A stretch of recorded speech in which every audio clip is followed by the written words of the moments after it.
The U.S. Agriculture Secretary met Governor Abbott today to announce steps to battle an invasive species that could threaten Texas livestock. That invasive pest has been spreading north through Mexico. For nearly 30 years, the U.S. fought one of the strangest battles ever, dropping millions of deadly flies onto fire ant colonies. Billions of dollars were spent. Helicopters and drones filled the skies. And secret labs bred swarms of flies that could decapitate ants and turn them into zombie-like shells. A brand new $8.12 million facility in South Texas is now releasing sterile flies to step up the mission. The goal was simple: wipe out the fire ants that had spread across America. But the outcome? That part was anything but simple. What happened next didn't just catch scientists off guard, it stunned them. The flies did exactly what they were supposed to. But the ants had a twist no one saw coming, one that flipped everything we thought we knew about battling nature. The invasion started quietly. No one saw it coming. In the 1930s, cargo ships from South America carried tiny stowaways that would launch the biggest biological invasion in U.S. history. Fire ants arrived in Mobile, Alabama, crawling off ships and onto American soil without a trace. And for them, it was paradise. America had everything: endless food, warm weather, and most importantly, no natural predators. Back in South America, they constantly fought to survive. Birds, insects, and other animals kept their numbers in check. But here, nothing stood in their way. They spread fast. Fire ants aren't like the ones you see at picnics. These are aggressive, organized attackers. When they bite, it feels like hot needles injecting venom into your skin, earning them the name fire ants. In just a few years, they began to conquer the American South. Massive underground colonies popped up in fields, backyards, parks, even golf courses. Each colony had hundreds of thousands of ants, ready to swarm anything that came close. But things turned deadly when they started killing livestock. They'd attack newborn calves, targeting soft spots like the eyes. The calves died from sheer numbers and pain. Farmers stood helpless, watching thousands of dollars in cattle wiped out by insects. These ants weren't just a problem anymore. They were a real threat, and their rise was about to spark one of the oddest military-style missions ever. Scientists had been tracking them closely, coming up with a strange plan. The government was getting ready to fight fire ants with flies. Millions of specially bred killer flies, released in what would become one of the weirdest biological battles ever. The ants seemed unstoppable, but nature was about to strike back. By the 1990s, fire ants had become one of America's biggest nightmares. They weren't just annoying anymore, they were causing billions in damages every year. These ants had taken over 346 million acres of U.S. land. In some places, you could find as many as 60 nests in a single yard. Each one was like an underground fortress, packed with hundreds of thousands of ants, moving in perfect sync. The stories coming out of the South were getting worse by the day. People were being bitten, crops were being destroyed, livestock was dying, and farmers were doing everything they could, most of it useless. Regular sprays didn't work. The nests were too deep. The colonies had multiple queens, and even flooding didn't stop them. When farmers tried, the ants simply locked themselves together, jaws and legs, to form floating rafts and drift to safety. Scientists knew they had to try something new. They'd already used poison, traps, even fire. But nothing worked for long. The ants just kept coming back, stronger every time. That's when researchers started thinking outside the box. They began digging into what kept fire ants under control back in South America. What they found was so strange, it almost didn't seem real, like something straight out of a horror movie. The answer? Flies. Not just any flies, but a certain kind that did something wild. They turned fire ants into zombie-like shells and then chopped their heads clean off. These flies had been fighting fire ants for millions of years, evolving right alongside them. They were nature's built-in enemy. But bringing them to the U.S. would be the biggest bug experiment ever attempted. Scientists would have to breed millions of them and drop them from planes right onto fire ant nests. It sounded wild, but after 30 years of losing ground to fire ants, wild might be exactly what was needed. Deep in the South American rainforest lives one of the creepiest little killers in nature.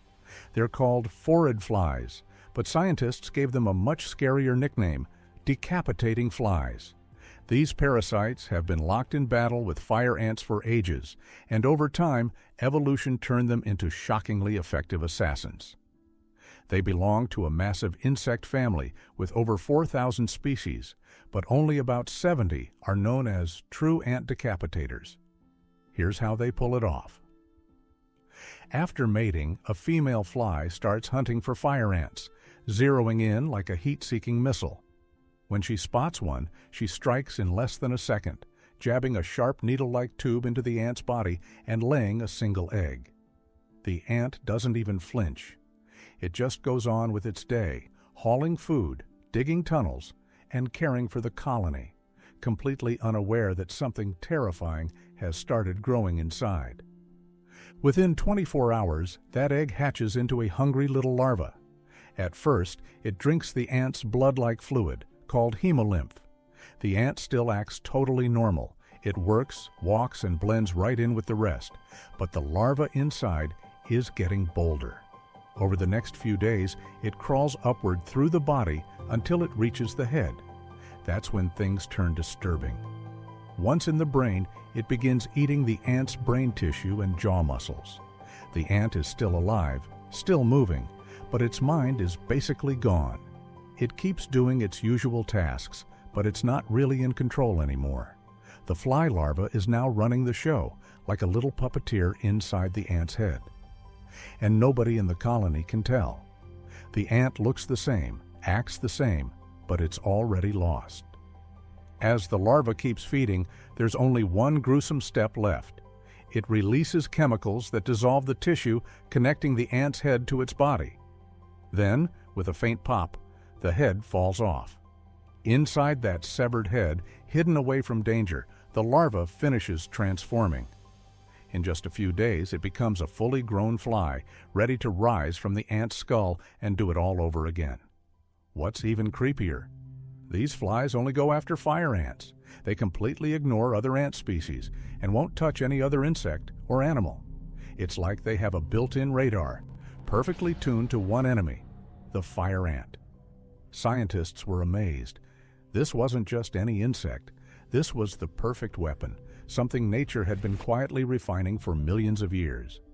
But finding the flies was just the start. If the U.S. wanted to use them on a massive scale, field tests wouldn't be enough. They'd need something far bigger. That's where the secret lab came in. Tucked away in Gainesville, Florida, sits one of the strangest scientific labs in the country. From the outside, the building looks like any other quiet government facility. But inside, something totally unexpected is going on. Scientists are running what might be the strangest military-style mission in history, breeding an army of killer flies to take down fire ants. This isn't some backyard experiment. It's a full-scale operation. The lab produces thousands of decapitating flies every single day. Run by the U.S. Department of Agriculture, this fly factory has been steadily building up its insect forces since 1997. Walking through its doors feels like stepping into another world. The walls are lined with rows of controlled boxes, each one set to just the right temperature and humidity. And inside, nature's weirdest battle is playing out around the clock. The scientists have built a perfect hunting ground for their flies. Fire ants live in specially designed trays, each with upside-down cups inside. Every 10 minutes, those cups automatically shift positions, forcing the ants to move their babies over and over again. That constant stress sends the colony into chaos. The ants release alarm pheromones, chemical signals that warn others of danger. But those same signals are exactly what draws the flies in, The stronger the smell, the faster the flies show up. Each morning, fresh flies are released into attack chambers. They get about 3 or 4 days to hunt and lay their eggs inside as many fire ants as they can. Then, any ants that survive are cleared out, and a new batch comes in. It's a non-stop cycle. The ants panic, release more signals, attract more flies, and the process repeats. Every week, the lab produces thousands of parasite-infected ants ready to be studied. When it's time to ship out these tiny soldiers, the process becomes even more fascinating. Scientists guide the flies toward bright lights that lead them into small collection traps. From there, they're gently packed into clear plastic tubes, each one about the size of a pencil. Inside each tube are 300 to 400 flies, enough to wipe out at least 10 fire ant colonies. The tubes are packed with just the right amount of moisture, not too dry, but not so wet that it causes dangerous condensation.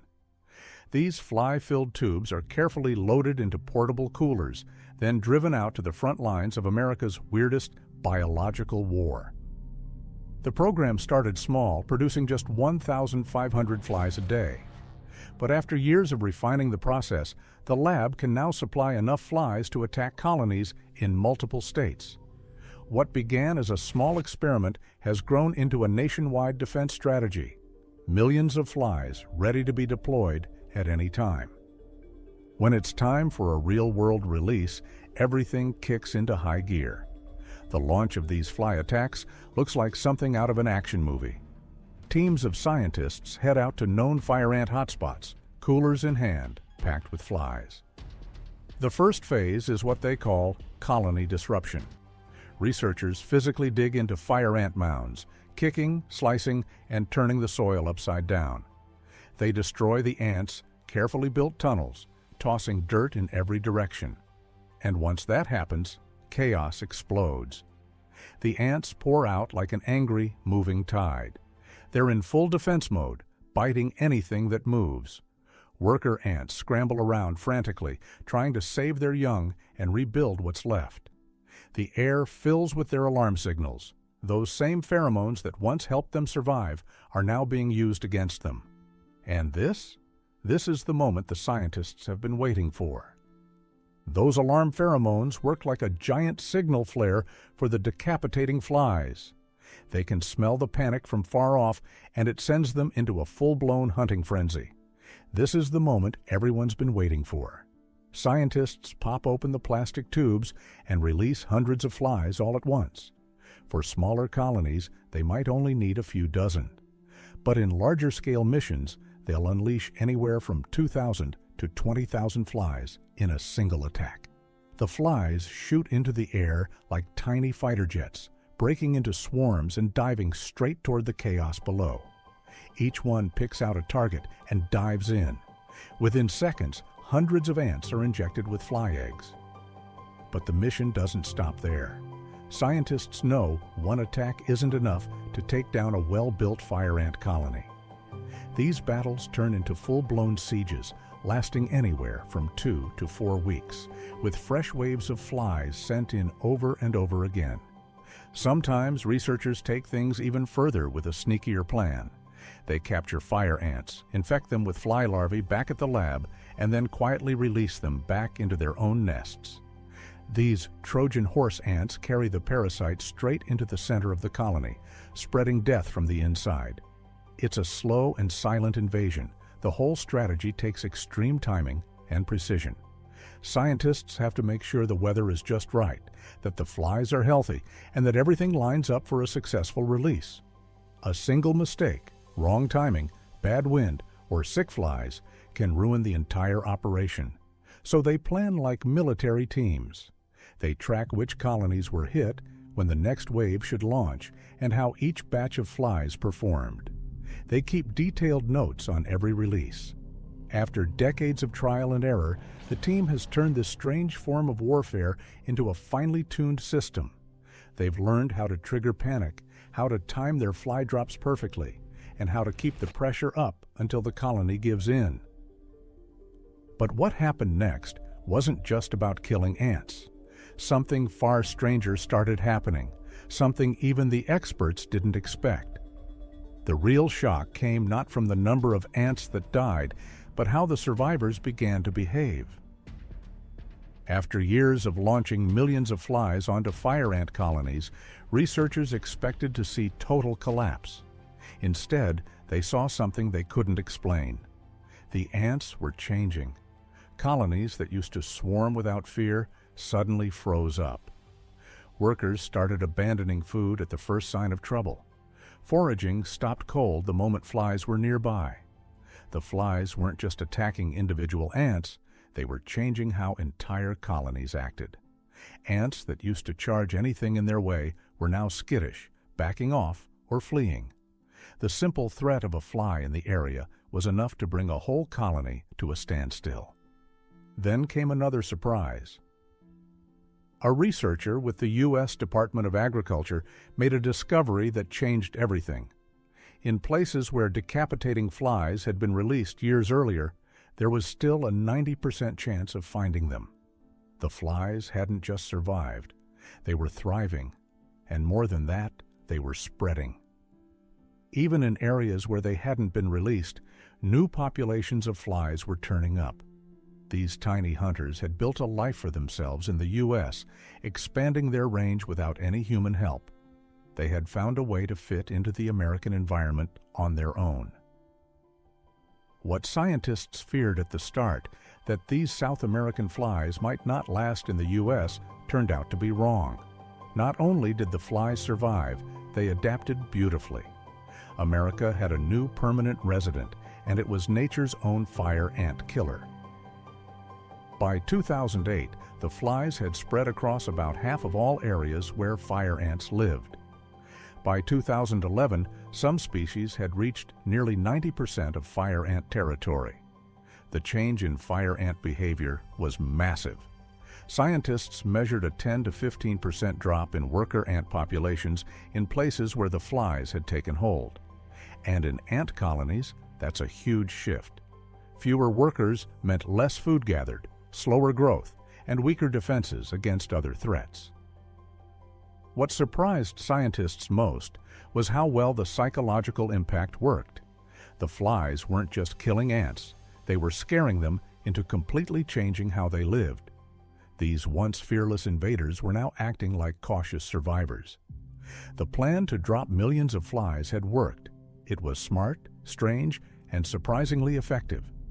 But the question still hung in the air. Was it enough? The war was about to expand. While the fly program was getting real results, it wasn't wiping fire ants out entirely. Scientists knew they needed more tools, so they took the battle to the next level.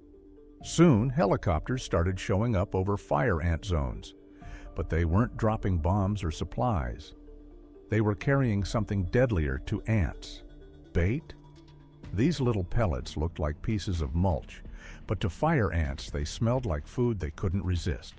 Ants grabbed the bait and carried it back home, not knowing they were spreading poison inside their own colonies. About 80% of this bait was dropped by helicopter into areas too remote for ground teams. The poison itself wasn't strong enough to hurt mammals unless they ate more than their body weight. But for ants, even a tiny bit was deadly. Speed was key. As soon as a new colony was found, teams rushed in to stop it before it could spread. They'd create a 3-mile buffer zone around the area because fire ants can travel that far fast if no one stops them. Still, helicopters were expensive. So scientists began testing something faster and cheaper: drones. These small, unmanned aircraft could do the same job, cover large areas, drop bait with precision, but at a fraction of the cost. Even better, drones could fly into places that were too rough, too risky, or too remote for helicopters. But the ground battle was just as important, and it brought in one of the most unexpected allies: dogs. Not just any dogs, specially trained ones. These sniffer dogs were taught to smell out fire ant colonies from up to 164 feet away. Their noses were so sharp they could find nests that humans would never spot. Working with their handlers, these dogs became some of the most reliable fire ant hunters in the entire operation. After an area had been treated, they were often the final check to make sure the ants were really gone for good. Meanwhile, halfway across the world, Australia was watching all of this closely. As an island nation, they couldn't afford to let fire ants gain a foothold. They saw what happened in the U.S., and they knew they'd have to use every tool available if they wanted to stop the same invasion from happening on their soil. Australia didn't just watch, they acted. They adopted many of the same tools America used, blending flies, poison bait, helicopters, drones, and sniffer dogs into their own nationwide fire ant eradication plan. What started as an odd idea, dropping flies out of airplanes, had grown into the most advanced biological control effort in history. It was no longer just about bugs. It was science, technology, and strategy, all working together in a global campaign against one of the world's most aggressive invaders. From the U.S. to Australia, it seemed like a model of what science could do when pushed to its limits. But underneath the progress was a quiet truth no one wanted to admit. For all the tech, all the effort, all the tools, the ants were still here, and the results were about to show something no one expected: the ultimate revelation. After 30 years of attacking fire ants with everything scientists had, millions of flies, cutting-edge tech, full-on coordination, the most shocking thing wasn't how much had been accomplished. It was what fire ants managed to survive. The big jaw-dropping moment came when experts realized something they never thought they'd say. Fire ants had actually won. Even with all the pressure from flies, poison, drones, and dogs, fire ants now controlled 346 million acres of land in the U.S., more than they did before the program started. On every 2.5 acres of infested land, there could be up to 60 fire ant nests, each swarming with hundreds of thousands of workers. How did this happen? The flies did exactly what they were designed to do.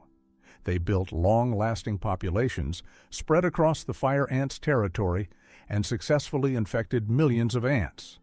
On paper, the science worked. The flies made ants less aggressive, cut worker numbers by 10 to 15%, and helped native insects get a better shot at survival.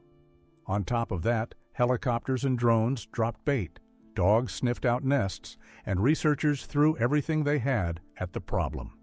And yet, somehow, the ants were still winning. What caught scientists off guard was how fast the ants learned. They figured out how to avoid fly attacks by changing when and where they searched for food. Some colonies even adapted their behavior to make it harder for flies to land and lay eggs. But even those clever defenses weren't the ants' biggest strength. Their true weapon was something no lab could stop: mass reproduction. Multiple times a year, millions of queen ants leave their nests and fly off to start new ones. Each queen can form a new colony, and within months, it can grow into another massive underground empire. Even if the flies wiped out 15% of the workers, the remaining ants could bounce back quickly. One nest gone, 10 more were already on the rise. It was a battle that science just couldn't win fast enough. One of the lead researchers behind the fly program put it simply: if fire ants ever truly disappeared, the flies would go with them. But after 3 decades of fighting, that's not what happened. Instead, fire ants dug in. They made it through hurricanes, droughts, floods, and even one of the most advanced pest control programs ever created. In the end, the ants proved a hard truth. Sometimes it's not the biggest weapons that win, it's the side that just never stops. Today, the fire ants keep spreading, and the flies keep chasing them. The war that was supposed to end in victory has turned into something else entirely: a permanent standoff. And now, both species are part of America's ecosystem for good. What about you? What do you think about using nature to fight nature? Have you ever had to deal with fire ants in your own backyard? Let us know in the comments, and if you found this story as surprising as we did, Be sure to like, subscribe, and share it with someone who'd find it just as fascinating. Thanks for watching. Until next time.